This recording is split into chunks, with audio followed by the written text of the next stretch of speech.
parler beaucoup, manger l'argent, voyager beaucoup seulement, mais travailler beaucoup, créer des choses, emploi des jeunes, non, non, non. Les dirigeants africains, les dirigeants sont comme ça. Les grandes gueules. Merci de nous rejoindre. C'est du lundi au vendredi, l'émission que nous tenons pour vous aider à mieux décrypter. Voilà, j'y arrive, décrypter l'actualité. Nous décryptons l'actualité à 360 degrés. L'objectif est de vous aider à mieux la comprendre. C'est ce que nous faisons depuis plus de 12 ans, 13 ans pour être effectif. Merci de votre fidélité. Merci de nous regarder un peu partout dans le monde sur Espace TV, de nous écouter à la radio via nos antennes régionales. Vous nous écoutez à Bokeh, vous nous écoutez également à Mamou, à Zérékoré, à Kankan et à Kindia. Merci de votre fidélité. Vous le savez, l'émission interactive, vous pouvez nous écrire et interagir au sujet ici débattu au 657 39 13 13 si vous êtes à l'international, 00224 657 39 13 13 sur Twitter pour les internautes. Nous nous ferons le plaisir de lire vos messages, vos tweets envoyés au hashtag espace GG. Le 18 mai prochain, les membres statutaires de la Fédération guinéenne de football éliront leur bureau exécutif, un président et des vice-présidents pour gérer le sport roi les 4 prochaines années dans notre pays. Le congrès se prépare depuis des mois dans des conditions difficiles, vous avez dû le constater, mais on en a l'habitude apparemment puisque celui de 2016 qui a vu l'avènement d'Antonio à la tête de la FEGIFOOT a été consécutif à la crise qui a nécessité la mise en place d'un comité de normalisation. Les amoureux du foot redoutent le même scénario depuis que le président de la République s'intéresse de plus près à la question et ce n'est pas simple. Il a déjà initié plusieurs rencontres sur ce sujet. Malgré tout, les acteurs sportifs demandent le vote des membres statutaires. C'est le cas d'Abdoul Karim Bangoura, ancien sociétaire du Sili national. Il maintient sa candidature en dépit des tractations de la semaine dernière sur son projet et son regard sur l'actualité du moment. Nous l'entendrons ce matin dans les grandes gueules. D'autres sujets, bien évidemment, viendront meubler cet autre numéro. Encore une fois, merci de nous rejoindre chez les grandes gueules. Antoine Kourouma, bonjour. Bonjour Moussa Yero, bonjour à tous. Bonjour le grand frère. Bonjour Ahmed Peter, ça va? Je voudrais juste prendre 2 secondes pour rendre hommage à quelqu'un qui nous a quittés il y a quelques années, qui s'appelle Monsieur Bob Marley. Nous sommes le 11 mai. Voilà, nous sommes le 11 mai, il est parti d'un cancer. Et c'est quelqu'un qui, moi, m'a marqué. C'est très jeune, 36 ans 36 ans, 33 je crois même. Il est mort à l'âge du Christ, je crois. Et c'est quelqu'un qui m'a marqué. C'était un combattant extraordinaire pour la cause noire, un formidable chanteur qui a révolutionné le monde et qui a fait un titre qui est magnifique et il serait temps d'ailleurs qu'on s'y mette, qui s'appelle Africa Unite. Voilà, je voulais lui rendre un petit hommage ce matin, exactement. Africa Unite. Africa Unite. C'est ça. Voilà, exactement. On a des chanteurs ici. Voilà. Jacques Léo Aleno, la chorale? Non, ben, ça fait la chorale? Oui, un peu, mais ça fait longtemps que j'ai arrêté. Ah oui? Donc j'ai perdu les notes. Tu as perdu les notes? Oui. T'étais quoi, ténor ou baryton? Un peu ténor. Un peu ténor, oui, wow. Oui. C'est ça. Mafoudia Bangoura, bonjour. Bonjour Moussa Hiro, ça va? bonjour. Ça va et toi? Ça va mieux? Super. Ah, Dieu merci, la voix est là. Ouais, c'est revenu. Heureusement, on l'a récupéré. Tu nous as manqué, hein, il faut merci, le dire. Alors, on va continuer cette émission. Antoine, descente des gendarmes chez Antonio, les précisions du ministère de la Défense, il se peut qu'on ait d'ailleurs Aladji Selou de la DIRPA, c'est ça? Oui, de la DIRPA. De la DIRPA, il pourrait peut-être nous apporter quelques explications sur ce communiqué conjoint, je rappelle, du ministère de la Sécurité et de la Défense, des ministères de la Sécurité et de la Défense. Oui, hier déjà le débat était à la une de l'actualité avec cette descente annoncée à 22h chez M. Antonio Soiré. Et dans la soirée d'hier, on a tous suivi ce communiqué du ministère de la Défense qui a tenu à apporter des précisions par rapport à cette descente des agents des forces de l'ordre. Et apparemment, c'est une forme de justification de ce acte. On a l'impression parce que c'est parti dans tous les sens, il fallait qu'on ait des explications. On n'a pas compris véritablement le sens du communiqué, parce que ce que j'ai retenu à la fin, c'est que pour le détachement de ces agents au niveau de chez Antonio, il n'y aurait pas eu de consensus apparemment, parce que selon le ministère de la Défense, ils ont tenté par tous les moyens d'avoir Antonio pour qu'il collabore, pour lui signifier qu'il n'aura plus droit à des gendarmes à son domicile. Ils n'ont pas pu, ils n'ont pas pu le joindre. Il n'a pas pu collaborer, selon ce que dit le communiqué. Donc c'est après cela qu'ils ont procédé à la descente des agents. Il n'a pas pu collaborer, qu'est-ce qu'on veut dire? Apparemment, ils ont tenté de le joindre à plusieurs reprises. Ils n'ont pas pu l'avoir. Il n'a pas coopéré. C'est le terme employé dans le communiqué. Antoine n'aurait pas coopéré pour le retrait des agents à son domicile. Et c'est à la suite de cela que des agents ont été envoyés pour le retrait, pour non seulement vérifier s'il y avait encore des agents à son domicile, mais pour les retirer, et comme on l'a vu. Donc, derrière, on a aussi signalé le cas des sirènes dans la circulation. Le communiqué précise que les sirènes ne sont pas admis à tout le monde. Tout le monde n'a pas droit aux sirènes parce que à un moment donné, je crois, c'est l'Assemblée nationale qui avait défini, ou c'était un communiqué de la présidence. Il y a même une sortie du chef de l'État justement qui avait précisé parce qu'on en abusait dans la circulation. Les personnes qui avaient droit aux sirènes.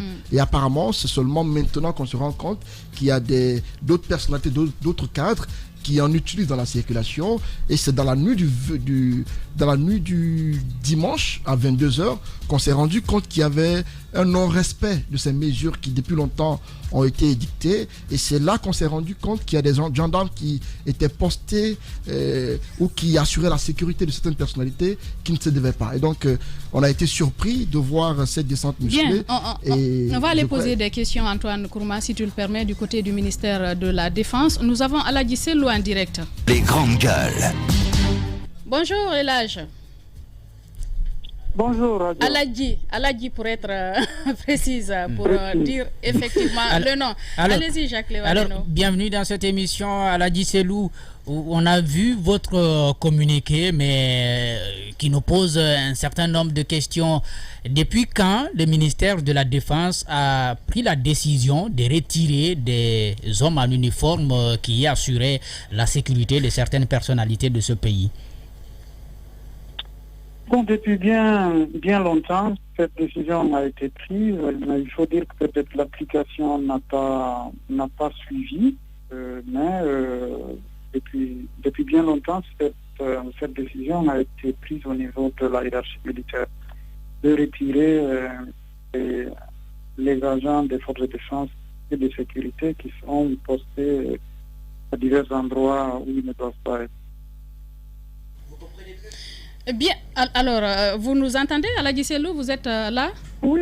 Voilà, oui, allez-y, Moïse. Voilà, vous comprenez bien, Aladji Sellou, tous les mois que cela a pu créer lorsque cette patrouille est arrivée chez Mamadou Antonio Souaré, le calendrier, le contexte, parce que l'opinion n'était pas au courant de l'existence d'une telle décision. Est-ce que cela n'est pas d'abord lié au ciblage de Antonio Souaré comme en le sautant dans la cité? Bon, je ne crois pas que cela soit lié. Je ne pense pas que l'on puisse cibler une personne dans ce genre de situation. Je ne crois pas que cela puisse arriver, étant donné que pendant toutes ces années, s'il a bénéficié de cette protection, il n'a pas. Pourquoi doit-on le cibler aujourd'hui? Moi, je ne vois pas la raison. Je ne vois pas pourquoi quelqu'un... Urgent, la forme, le caractère urgent de cette descente dans son quartier, et puis le retrait de la garde. La question que, Aladji, si vous nous comprenez, la question qu'on se pose, pourquoi c'est Antonio? Parce qu'il y a plein d'agents quand même qui sont dans plusieurs domiciles avec plusieurs autres personnalités. Pourquoi chez Antonio Souaré? C'est les explications. Et à 1h et à 2 heures tardives, à 22h pratiquement. Vous savez, on parle de lui, c'est parce que c'est quelqu'un de très connu. Voilà. Sinon, ce n'est pas seulement chez lui que cette nuit-là, les agents se sont rendus, mais c'est de lui que l'on parle, parce que voilà, c'est les agents se sont rendus chez qui d'autre? Je n'ai pas à vous révéler ces informations parce que ceux-là n'ont pas fait de bruit. Ah, ok. Des citoyens, des personnalités qui ont à leur charge des militaires, des gendarmes, des policiers, moi j'en connais beaucoup, vous aussi vous en connaissez, mais qu'on dise qu'une telle décision existe, vous voyez un peu, ça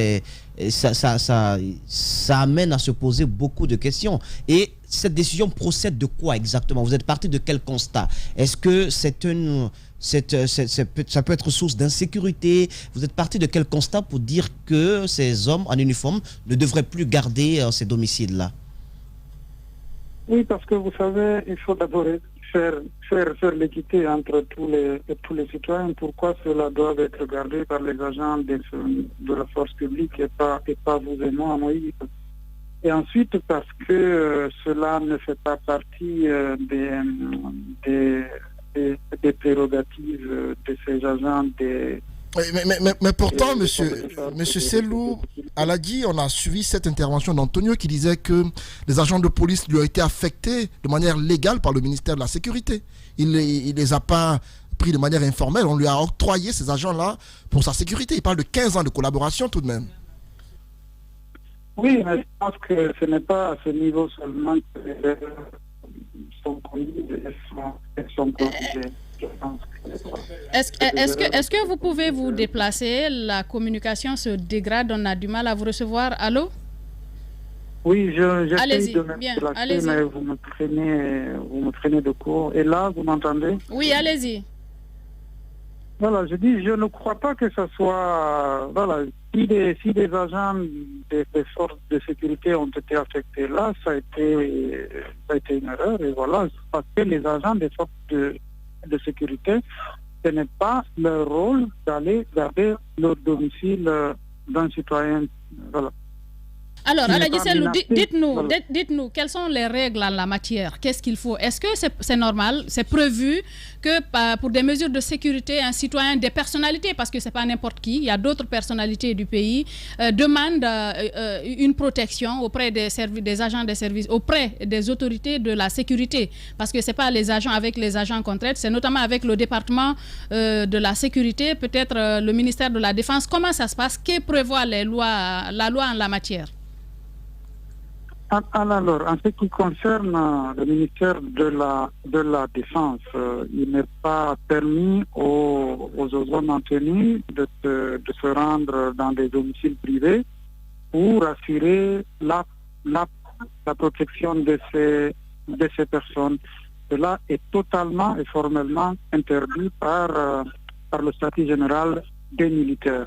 Maintenant, lorsqu'il y a des menaces sur une personne, je pense que la demande peut être faite et la justice peut décider d'affecter des agents des forces de défense et de sécurité pour protéger un citoyen quelconque, qu'il soit riche ou pauvre. Oui, mais il y a des menaces, Aladi Selou, en même temps, on dit à la gendarmerie, puisque la gendarmerie relève du ministère de la Défense, il existe un service qui a pour charge d'assurer la protection des hautes personnalités. Est-ce que ce service-là aussi n'a pas pour mandat de s'occuper de la protection des personnalités publiques, pas des privés, pas des citoyens comme vous et moi. Alors, Antoine, même président d'une fédération guinéenne de football, qui est une institution, à mon avis, qui est une instance, certes, qui est aussi publique. C'est une personnalité. Oui, c'est une personnalité publique aussi. Bon, c'est pas dans ce sens de personnalité. Je pense que la fédération guinéenne de football, c'est pas quelque chose de privé. C'est pas une entreprise privée, c'est public, c'est pour la Guinée. La collaboration avec la gendarmerie date d'avant qu'il ne soit président de la FEDGIF. Elle ne relève pas de l'État, ou bien nous sommes d'accord là-dessus. Bien. Elle ne relève pas de l'État. Allô? Que l'État n'a pas le droit de s'immiscer dans les affaires de la fédération guinéenne de football, vous le savez, vous et moi. Bien. Allez-y. Est-ce qu'il y a une manière de nous dire que vous avez autant de mal à avoir un œil sur vos agents au point de débarquer à un domicile à une heure indue pour interpeller 2 ou 3 agents? Avec cette pick-up. En fait, ce n'est pas ce qui s'est passé. C'est une patrouille qui est sortie pour faire son job. Et elle est passée par là. Ce n'est pas le seul domicile. Elle est allée vérifier de tel et tel endroit. Donc ce n'est pas si... c'est-à-dire que ce domicile n'était pas visé, spécifiquement visé. Quand la patrouille sort la nuit, elle patrouille à travers les quartiers, la ville, et ainsi de suite. Donc elle est passée par là. Mais je vous dis encore une fois, on en parle parce que c'est M. Antonio Soare, c'est tout. Effectivement, à ce niveau, cette inquiétude, est-ce à dire qu'aujourd'hui, vous avez vraiment du mal à avoir un contrôle sur vos agents qui ne sont pas quand même en milliers? Ce ne sont que, chez Antonio par exemple, il n'y en aurait que 2 ou 3 et que des policiers, il y avait un militaire, mais est-ce à dire que vous avez vraiment du mal à contrôler vos hommes en petit nombre ainsi? On n'a pas du mal à contrôler, mais cela n'exclut pas le contrôle. Alors, vous semblez dire que c'est parce que ces gendarmes étaient du côté de chez Antonio qui a toute cette réaction autour. Mais alors, cette question qui date depuis, parce que vous semblez aussi nous dire que c'est une décision qui a été prise, comment se fait-il que c'est maintenant que nous apprenons qu'il y a une telle décision et qu'on commence à voir l'exécution sur le terrain? Je pense que des agents des forces de défense et de sécurité ont été également rappelés et qui étaient avec d'autres personnes. Cela n'a pas fait de bruit. Donc, prenez ce qui se passe, c'est tout. Je vous dis, là, ça fait de bruit pour des raisons évidentes. Il s'agit de M. Antonio Soare, c'est normal. Aladji Selou, ça fait du bruit parce que on sait que vous êtes bien organisé du côté du ministère de la Défense. Vous communiquez sur des décisions aussi importantes d'habitude. C'est ce que nous connaissons du ministère de la Défense. Sauf que pour cette grande opération, il n'y a pas eu de communiqué, il n'y a pas vraiment eu d'échange là-dessus pour que l'opinion soit informée que désormais c'était interdit que cela se fasse. Oui. Ça, c'est ma première remarque. Aladji Selou, est-ce que vous pouvez attendre qu'il puisse poser ces questions, s'il vous plaît? Oui, il a compris la première question. Non, il parlait, vas-y. Alors, la question, c'est ce qui cause ce qui crée toute cette polémique, c'est parce que cette fois-ci, le ministère de la Défense n'a pas pris le soin de communiquer largement sur une aussi importante décision avant son application. D'habitude, c'est ce que vous faites au ministère de la Défense. Sur des décisions importantes, vous prenez le soin de communiquer, d'informer l'opinion publique nationale. On a appris l'existence de cette décision qu'à la descente de cette patrouille au domicile de M. Antonio Soare et à 22h, ce qui quand même dénote le caractère urgent de cette descente à son domicile. Hein. Bon, c'est vous qui le dites ainsi, mais vous savez, lorsque les forces de défense et de sécurité procèdent aux patrouilles, il n'y a pas de communiqué. Sinon, tous les jours, nous devons faire un communiqué pour dire que les forces de défense... On ne parle pas de la patrouille. La décision de retirer ces agents qui assurent la sécurité de ces personnalités. Laissez-moi finir. C'est au cours de cette patrouille que une décision a été prise de vérifier dans certains domiciles si des agents à qui on avait demandé déjà de quitter les lieux sont toujours postés, si les instructions données ont été respectées. Donc c'est ce qui s'est passé.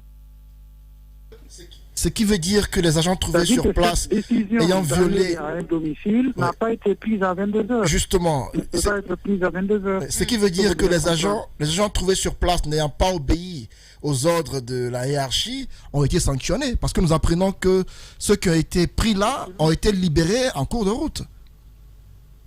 Bon, s'ils ont été libérés en cours de route, ça c'est vous qui le dites. Moi j'ai d'autres informations que malheureusement je ne peux pas livrer. Est-ce que la décision est élargie à certains lieux publics et privés? Oui. Par exemple, les stations-service qui appartiennent quand même à des privés et qui sont gardées par nos agents en uniforme. Vous avez parfaitement raison. On dit que les agents des forces de défense et de sécurité sont au service public. Ils ne sont pas au service d'une entité privée. Donc, tous ces agents-là, je pense que le communiqué a été clair, doivent regagner leur base. Ceux qui ne vont pas obtempérer seront sanctionnés. Vous parlez par exemple des stations-service, les agents qui sont au niveau des stations-service. Il n'y a pas que les stations-service. C'est une question spécifique. Moi, je vois des agents, je vois des agents devant les pharmacies, devant les supermarchés, devant les stations. Ma question est précise. Je ne parle pas, monsieur Aladji, vous m'entendez? Monsieur Camara, vous m'entendez? Je ne parle pas je parle par exemple des stations-service. Par exemple, c'est des zones, c'est des endroits qui peuvent être la cible d'attaque. Peut-être parce que quelquefois, il y a des personnes qui peuvent se rassembler dans les parages. ça peut être des bandits, ça peut être de personnes malveillantes. Est-ce que vous pensez que des agents des services de sécurité ne devraient pas être là? Bon, vous savez, il ne faut pas penser. Il faut soit appliquer la loi, soit faire des exceptions à tout. Et on ne peut pas faire des exceptions à tout. Donc, que dit la loi? Que dit la loi, par exemple? La loi dit qu'il est interdit, par exemple, au niveau des stations-service, qu'il se trouve des agents? La loi ne fait pas cas d'une station de service. Vous savez qu'elle ne peut pas être si précise. Oui, mais à la Giselou, il y a quand même la question sécuritaire globalement, parce qu'on le sait très bien, certaines personnalités... Quand il s'agit de la question sécuritaire, oui. je vous parle justement, quand il s'agit de la question sécuritaire, les forces de défense et de sécurité ont l'obligation d'assurer la sécurité de tous les Guinéens et de leurs biens, y compris des stations de service, des pharmacies, des... Ce que j'ai envie de dire, si on peut s'écouter, monsieur le directeur. Un opérateur économique n'a pas besoin d'avoir une protection spécifique à lui et laisser les autres Guinéens comme si... Monsieur le directeur, il y a quand même cette question, et peut-être que vous êtes d'accord avec moi, ceux qui ont l'argent dans ce pays sont la cible des bandits. Est-ce que vous ne pensez pas que c'est normal que pour une catégorie de personnes qu'il y ait cette autorisation? Est-ce que dans votre décision, vous y avez pensé? Nous pensons que la sécurité des Guinéens, de tous les Guinéens, doit être assurée par les forces de défense et de sécurité. Il n'y a pas devant la loi et devant les forces publiques un Guinéen plus important que l'autre. Tous les Guinéens ont droit à la sécurité et à la protection de leurs biens. Oui, bonjour monsieur le directeur. Dernière question. Bonjour monsieur le directeur. Alors en somme, vous êtes en train de nous dire que vous êtes en train de mettre de l'ordre, dans une pratique qui était anormale, et que vous êtes en train de normaliser le fonctionnement de l'État, donc le fonctionnement des forces de l'ordre. Moi, ma question, parce que j'ai lu votre communiqué, et là vous êtes en train, de nous parler aussi d'injustice, d'égalité face à la sécurité. On entend tout cela, mais c'est vrai que cela peut paraître un peu opportuniste aujourd'hui de voir que cette pratique qui existe depuis longtemps et qui est effectivement inégalitaire, on vous l'accorde, perdure depuis des années, y compris aujourd'hui, et que tout à coup, Monsieur Antonio Soiré, de manière fortuite ou pas du tout, là n'est pas la question, que vous ayez donné des ordres ou pas, on entend bien que vous n'en avez pas donné, mais comprenez notre doute et notre interrogation sur le fait qu'il soit aujourd'hui la cible justement de cette mise en norme qui est justifiée de votre part. Comprenez que nous puissions nous poser des questions. Bien sûr, c'est votre droit le plus absolu de vous poser des questions, c'est votre rôle, c'est tout à fait normal, mais aucune personne n'a été ciblée et aucune personne n'est ciblée. Maintenant, vous dites qu'il y a des années que ces pratiques existent. Doit-on continuer à laisser perdurer quelque chose d'anormal ou doit-on mettre fin à cela? C'est la question. Non, je l'ai dit dans mon propos linéaire, vous avez absolument raison, on ne peut pas laisser perdurer ce genre de situation. Ma question était plus précise que cela, parce que, encore une fois, moi je comprends très bien, et connaissant le fonctionnement des services de l'État, je comprends votre décision. Cela étant, la question on la trouve un peu opportuniste, pour le coup, parce que Antonio Soiré est sur le devant de la scène en ce moment, c'est vrai qu'il y a de quoi se poser des questions. Oui, malheureusement, on se pose des questions qui n'ont pas besoin, qui n'ont pas raison d'être, parce que je l'ai dit au début de cet entretien, on en parle beaucoup parce qu'il s'agit de M. Antonio Soiré, parce que les agents des forces de défense et de sécurité se sont rendus dans d'autres domiciles, mais on n'en parle pas. Antonio Soiré, c'est quelqu'un qui est très connu, qui est visible, qui est sur le devant de la scène, on en parle, c'est tout à fait normal. Mais pour nous, il n'y a pas de Guinéen supérieur à un autre Guinéen. D'accord, très bien, on a entendu. Est-ce que vous pouvez nous donner la garantie maintenant qu'effectivement tous les Guinéens seront traités à la même enseigne? Non, mais c'est important de rappeler ces cas d'enlèvement, par exemple, des personnalités. Oui, le dernier cas en date, c'était au mois de mars. Oui, mais non, tout à fait. Mais est-ce que mais ma question est précise. Est-ce que vous pouvez nous donner la garantie que tous les Guinéens, en termes de sécurité, seront logés dorénavant à la même enseigne? Le risque zéro n'existe pas. Vous le savez, en matière de sécurité, même dans les pays les plus développés où des moyens plus importants sont déployés, il y a quand même l'insécurité. Mais je pense que les forces de défense et de sécurité feront leur job pour que les Guinéens, vous et moi, tout le monde puisse vaquer tranquillement à leur occupation, dormir tranquillement dans leur maison sans être De grands opérateurs économiques dans ce pays ont été enlevés du fait de leur fortune. Le dernier candidat, c'est Dansoko. S'il avait fait comme d'autres personnalités, il aurait pu avoir à sa solde quelques gendarmes, quelques militaires. Peut-être qu'il ne serait pas enlevé, il n'aurait pas payé cette rançon. Alors, vous comprenez bien que la décision dont vous parlez ce matin risque d'augmenter le taux de criminalité dans notre pays. Mais est-ce que pour cela, on doit partir vous enlever? Non, on ne peut pas mettre un gendarme derrière chaque Guinéen. Je ne pense pas que cela soit possible.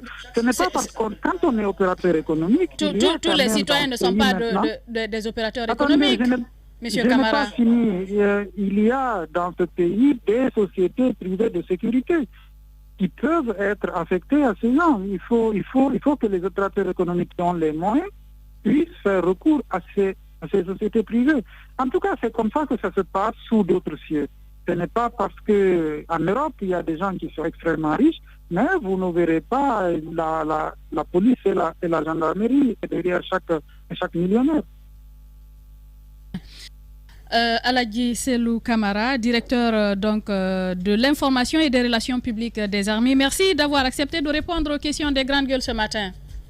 Merci, c'est toujours un plaisir. L'idée des grandes gueules n'est pas d'être un petit village dans sa fierté face à tous les autres journalistes qui auraient renoncé. Ce que, de plus, nous ne croyons pas. Notre idée est plutôt de faire école, d'aider tout le monde et de constituer un laboratoire utile à tout le monde. Ici commence l'actualité de la Guinée. Bienvenue chez les GG. Regardez à la télévision sur Espace TV, merci de votre fidélité. Merci à tous nos partenaires qui relaient cette émission. Vous nous écoutez à Kindia sur Radio Espace Kania et à Zérékoré sur Radio Espace Zérékoré, mais aussi du côté de Kankan, Bokeh, la même chose. Bientôt sur Radio Espace Mamou. Merci de votre fidélité. Continuez à réagir. Nous nous occuperons de vos messages dans la deuxième partie de l'émission. Le 18 mai prochain, les membres statutaires de la Fédération guinéenne de football éliront leur bureau exécutif. Aujourd'hui, nous recevons ici en studio un candidat, vous allez le comprendre, il s'agit de Abdul Karim Bangoura. Mais avant, nous continuons. On a écouté Aladji Selou Mafoudia Bangoura. On a écouté Aladji Selou, voilà, qui... Il y a quelqu'un qui voulait prendre la parole, mais il la prendra à la fin. À la fin, merci. Alors oui, on a écouté Aladji Selou qui, comme d'habitude, sera, mais après, dans les mots, il nous a laissé sur notre faim. Ouais. Parce que la question autour de cette décision, on se pose la question d'où elle vient et pourquoi c'est si spontané. Il nous a fait croire que il y a des décisions qui n'ont pas forcément besoin de communiquer, mais pour ceux qui suivent ce département, on sait que lorsqu'il y a de grosses décisions comme celle-ci, il y a une information. Il est toujours prêt. Exactement, les gens sont informés. Et là, avec le cas d'Antonio Soiré, il insiste là-dessus. Beaucoup pensent que c'est un ciblage. Lui, il dit non, mais tout porte à croire que oui. Parce que moi, je peux bien comprendre. Par exemple, ce qu'il a dit à la fin, c'est tout à fait fondé. C'est pas à l'État de donner à chaque entrepreneur des gardes parce qu'il a de l'argent. Évidemment, chacun, il y a dans les sociétés, dans les pays, en fait, il existe des sociétés. Non, laisse-moi expliquer. Non. Dans le contexte guinéen, on a laissé s'installer une situation. Je m'explique. Il revient à l'État d'instaurer la sécurité dans le pays. Et ça pour tous les Guinéens, le plus pauvre au plus riche. Lorsque ceci existe, il y a des gens qui peuvent être riches, extrêmement riches, donc qui ont besoin de garde parce que dès qu'ils sortent, ils sont inquiétés. Ça, c'est normal. Maintenant, il y a des sociétés qui existent, mais quand on connaît la situation du pays, on a vu, par exemple, des gens qui ont été volés, et après, on a compris que c'est par la complicité des gardiens. Donc, je pense que, avant même de parler de la sécurité des hommes les plus nantis, il y a cette sécurité que l'État doit garantir qui n'existe pas. Pour revenir sur ce cas-ci, parce que c'est de cela qu'on parle, je fais partie de ceux qui estiment que cette décision est liée. Je sais pas, pour moi, c'est pas fortuit. Aujourd'hui, on essaie d'expliquer la descente de ces agents dans le domicile enfin autour du domicile d'Antonio Soare, mais pour moi ça n'avait pas raison d'être. Si vous remarquez dans le communiqué, par exemple, nous on sait déjà qu'il y avait une décision par rapport aux sirènes et autres dans la circulation, mais quant à dire que maintenant les particuliers ne doivent plus compter sur les agents de l'État, même si ça existe, moi c'est la première fois que j'entends. Le communiqué avait dit, le même communiqué de sirène avait fait mentionner cela. Vous allez chercher le communiqué. En attendant que je le cherche. Mais ce communiqué date de 2016. En attendant que je le cherche et que je le suive. En 2016, c'était noté. Non, même en 2016, on parlait de sirènes. Même en 2020, il y a eu un autre communiqué. Non, il ne parle pas de sirène, là, il parle de garde des non, même en 2020, il y a eu un autre communiqué. Sur la garde des particuliers. Oui, sur la garde des particuliers. Ça c'est ma première nouvelle. Donc, ça peut être bien possible ce que tu dis, mais pour le moment, ce que je sais, c'est ce dont je parle. Donc, aujourd'hui, on revient sur cette décision pour expliquer cette descente des agents aux alentours du domicile d'Antonio Soare. Je le reviens dessus, je fais partie des gens qui considèrent que ceci c'est un ciblage. C'est bien beau toutes ces réformes, mais en même temps moi je sens de la difficulté. Je sens de la difficulté dans la communication d'Aladji Selou, ce qui n'est pas habituel quand même. Il y a de la difficulté. Maintenant, peut-être retomber sur ce qui se passe à la Fegifoot, je pense que c'est pas loin. Encore une fois, cette décision de la politique, mais c'est bien dommage. Moi, je veux bien comprendre des décisions pour l'intérêt de tous les Guinéens, mais ce qu'il faut éviter, c'est de se servir. C'est de raison, mais la Guinée est en ce qu'elle est, Mafoudia, si tu permets, la Guinée est en ce qu'elle est, on a laissé s'installer une situation. Oui, c'est ça le problème. Parce que lui-même, il parle des textes de loi qui existent et qui ne permettent pas cela. Alors, comment comprendre que depuis combien d'années, c'est le cas sur toute l'étendue du territoire national, et que c'est maintenant qu'on veut bien changer la donne. Je pense que c'est là le problème. Oui, je te laisse pas la parole tout de suite. C'est la question qu'il a posée. Doit-on laisser une situation anormale perdurer? C'est la question qu'il nous a posée. Notre question est sincère. Est-ce qu'on le fait pour réellement changer ou bien on le fait pour justement punir un homme qui aujourd'hui est dans des difficultés par rapport à ce qui se passe à la Fegifoot? C'est cela le problème. Ce serait comme se servir des moyens de l'État pour faire mal et non pour vraiment organiser comme on devrait. Allez-y, Jacques Léo. Je vais vous dire une chose. Vous savez, l'État essaie, ou disons le ministère de la Défense essaie tout justement de s'appuyer sur une règle pour prendre une décision opportuniste. Mais en réalité, dans sa communication, vous voyez là une logique dedans. Parce que lorsqu'il met en avant la question d'égalité en matière de sécurité, d'égalité de tous les citoyens en matière de sécurité, personne ne pourrait dire que c'est anormal et qu'on peut avoir en Guinée certains qui ont droit à la protection et d'autres qui n'ont pas droit à cette protection. Ce qu'il faut dire, c'est que ça a été opportuniste et je crois que on peut être d'accord là-dessus parce qu'il y a une question quand même, le conflit à la Fegifoot, certaines décisions qui ont été prises, mais encore une fois, on n'est pas allé chercher une mesure illégale pour agir. C'est ce qu'il faut bien mentionner là. Maintenant, je pense que la raison pour la question fondamentale maintenant va reposer sur la sécurité à garantir pour tous les citoyens. Parce que si il y a la sécurité, celui qui a de l'argent n'aura pas peur de circuler à Conakry, celui qui est pauvre n'aura pas de problème non plus. Donc c'est cette sécurité-là que le ministère de la Défense, celui de la sécurité, doivent, n'est-ce pas, offrir pour que, bien entendu, il n'y ait plus de, peur. Revoir aussi le cas de ces gendarmes qui tiennent des sacs des femmes ministres. Parce que tout ça, ça y va de l'image de notre... On a vu tout ça. Moi, je veux bien qu'un gendarme... Ça s'appelle de la galanterie. Non, ça s'appelle de la galanterie. Je suis désolé. Je n'ai jamais apprécié cela, de voir un gendarme devenir un teneur de sac. Qui tient deux sacs. Il y a plusieurs règles comme ça. Il y a plusieurs règles comme ça qui ne sont pas respectées. Maintenant, on attend le jour que quelqu'un qui n'est pas, si vous voulez, qui ne s'entend pas bien avec le pouvoir va se retrouver dans cette situation, on le sanctionne. Oui, c'est juste lorsqu'on sanctionne, sauf qu'il y a d'autres qu'on regarde de côté et contre qui on ne prend pas les mêmes mesures. Bien, allez-y Antoine. Lorsque je dis souvent que ce pays marche sur la tête, on ne me croit pas, mais c'est une vérité. Il n'y a pas très longtemps, Fatou Nielo, vous la connaissez très bien, qui est une propagandiste du RPG Arc-en-Ciel. Ben si, c'est une vérité. Elle était accompagnée de 4 bérets rouges, Bessie, qui lui portaient son sac. Elle a fait une vidéo dans laquelle elle semblait fustiger un fait. Et à l'époque, je n'ai pas suivi un communiqué du ministère parlant d'une telle mesure. Il y a d'autres particuliers qui sont dans la cellule de communication du gouvernement qui ont droit à des bérets rouges, qui assurent leur sécurité. Il y a une des personnes que nous connaissons dans ce pays qui, au quotidien, sont protégés par les services de l'État, sans qu'il ait de communiqué. Mais on envoie des pick-up sur un particulier à une heure indue de la nuit, et c'est le lendemain qu'un communiqué sort pour justifier la descente. On aurait pu le faire bien avant. On aurait pu faire le communiqué en amont. Par la suite, lorsque les agents sur le terrain ne collaborent pas, ne coopèrent pas, on peut par la suite tenter de voir comment les enlever du terrain. Mais on envoie des agents d'abord de manière manu militari, les y enlever.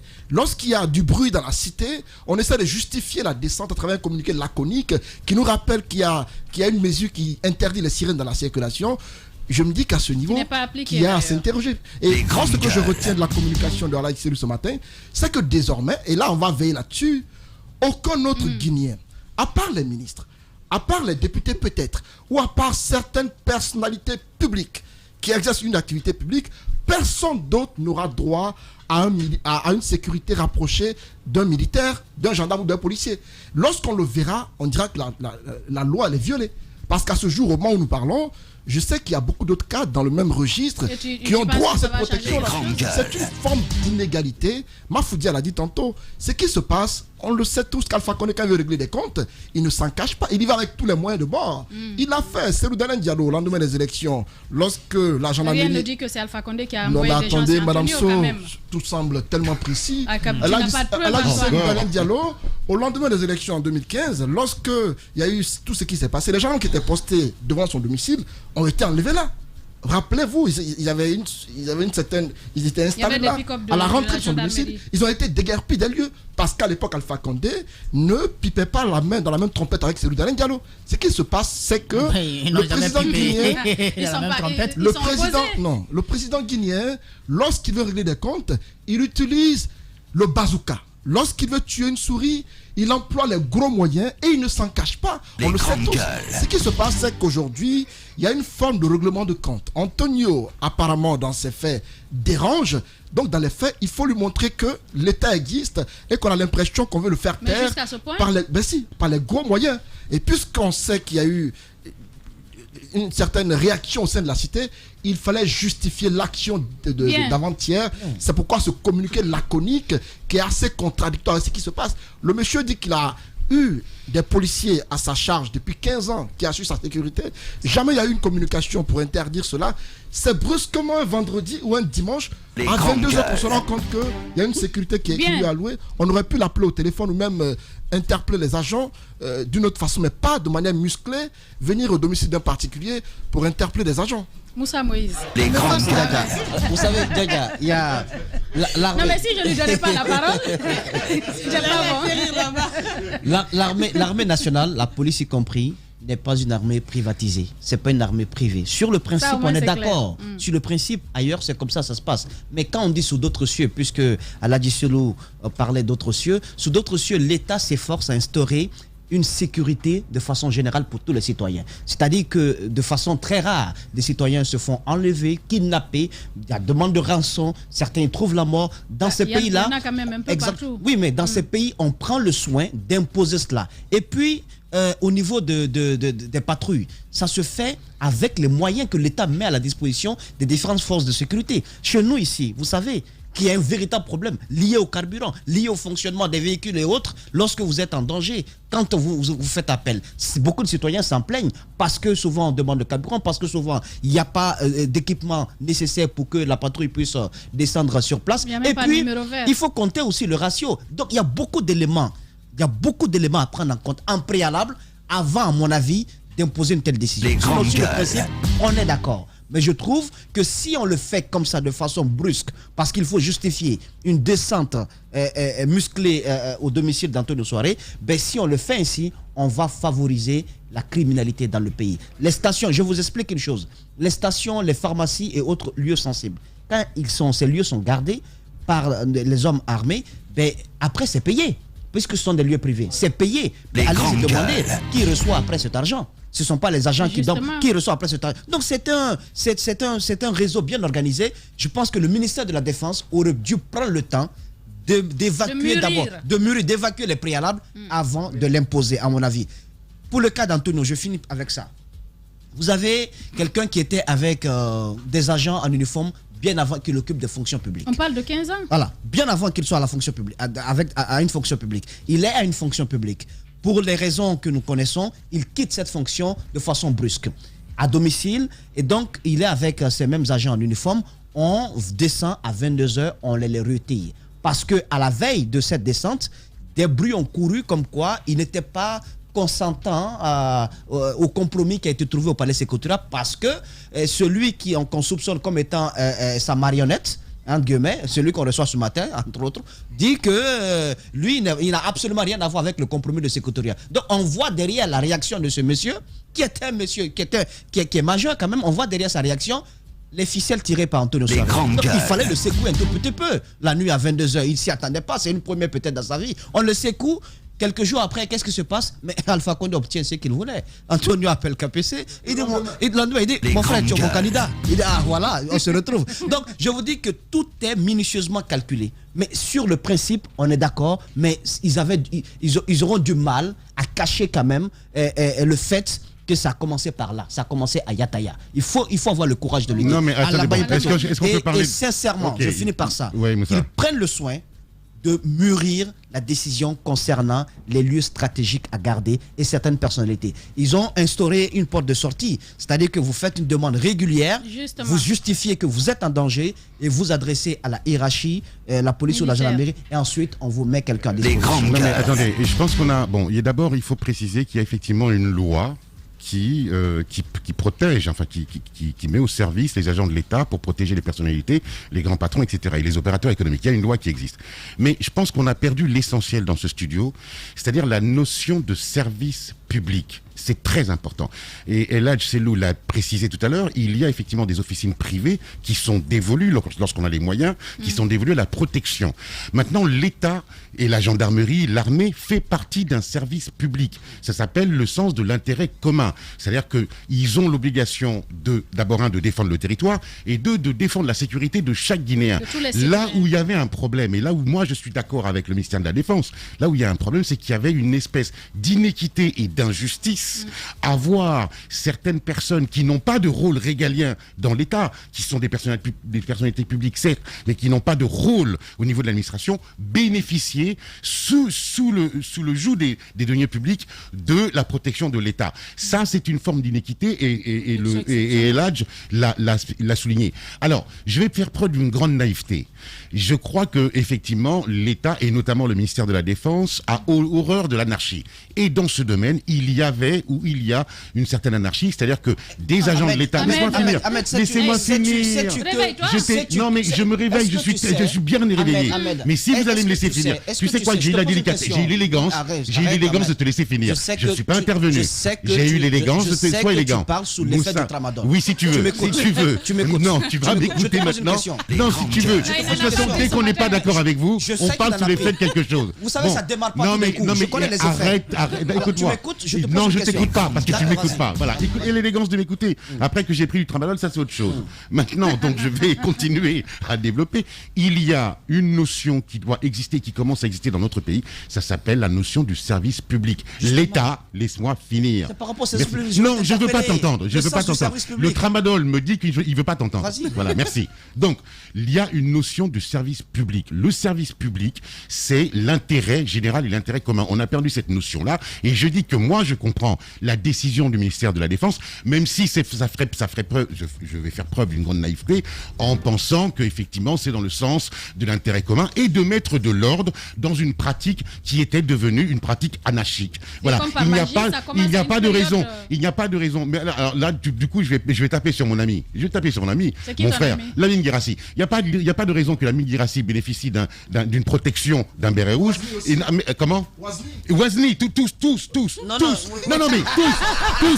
mais rigolez, mais tous. Non, mais au moins, attendez. Non, mais on va rigoler. Mettons les choses sur la table. Mettons les choses sur la table.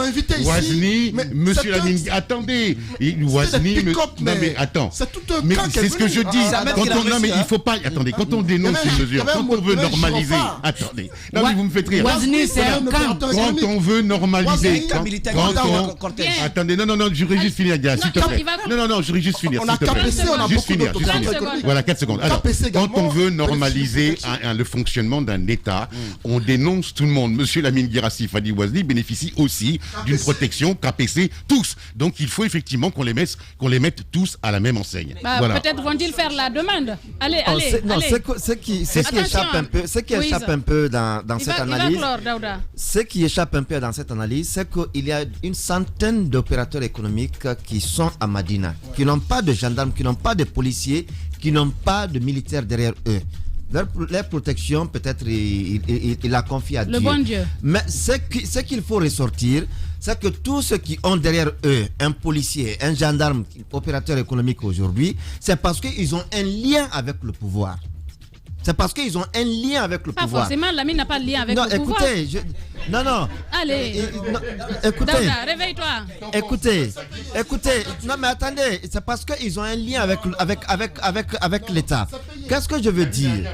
Aujourd'hui, on dit par exemple qu'ils ont essayé le haut commandant a tenté à plusieurs reprises d'interpeller Antonio sur la question, mais il n'a pas répondu. Mais ça, ce n'est pas une réalité. Bien. Allez-y au siège d'Antonio Soiré du côté de la cité chemin de fer, vous comprendrez que c'est tout le pouvoir qui séjourne là. Bien, continuez donc le débat chez vous. Nous revenons juste après la pause. À venir, nous parlerons de football, bien évidemment, mais aussi de justice.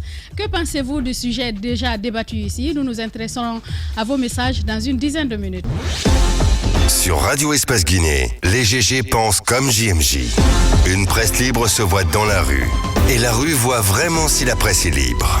Cette dialectique sociale est la levure de la démocratie. JMJ. Les GG sur Espace, tous les matins 9h-11h.